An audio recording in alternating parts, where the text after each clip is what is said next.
He is the kingpin of our family, somebody you can always go to for advice. He was the biggest champion of my two children at every football match, netball match.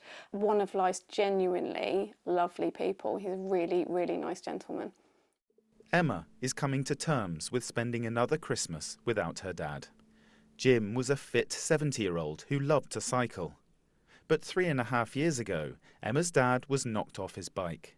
The injuries that Dad had had to his brain were catastrophic. He never reacted to our voices, to anything that the consultants and the doctors were trying to do, and his life support was switched off 5 days later, and unfortunately he passed away. The 82-year-old man who hit Emma's dad had poor vision and was unable to clearly see more than 3 meters in front of him. We're just so angry because he has chosen to drive a car, having been told by the optician his eyesight was so poor he needed to have a follow-up appointment. He chose not to make that follow-up appointment. He chose to continue driving, knowing how bad his eyesight was. And that's something that it just makes me so angry because it shouldn't have happened. My dad should be here with us, still part of our family, and he's not. The driver of the car was later jailed for 6 months for causing death by careless driving after pleading guilty. Currently, there's no legal requirement for drivers to take an eye test at any age. People with poor vision are expected to self-report when renewing their licence. Campaigners say the rules, which date from 1937, are dangerously out of date.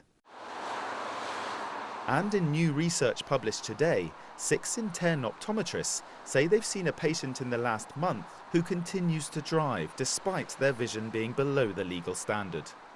The Association of Optometrists is calling for the law to be changed so that all drivers have their vision checked when they first apply for a driving licence, when renewing it, and checks every 3 years for those over 70. We take our car for an MOT every year once it reaches a certain age to make sure it's roadworthy, and really we should apply the same thinking to our eyes. We should take our eyes to an optometrist to make sure that our vision is roadworthy on a regular basis. In a statement, the Department of Transport told the BBC the NHS recommends eye tests every 2 years, and while there are no plans to change eyesight requirements for driving, they said they continue to explore ways to improve road safety. Emma's family are making a plea to those with poor vision. Get checked before getting behind the wheel. If you're at all worried about anybody, your mum, your dad, your brother, a friend, anybody, please, please, please encourage them to get an eyesight check. Because it may well be absolutely fine, but if you're not sure, please get it checked. An appeal, it's hoped, that will be enough to prevent another family being left bereft at Christmas. Will Vernon, BBC News, Hampshire.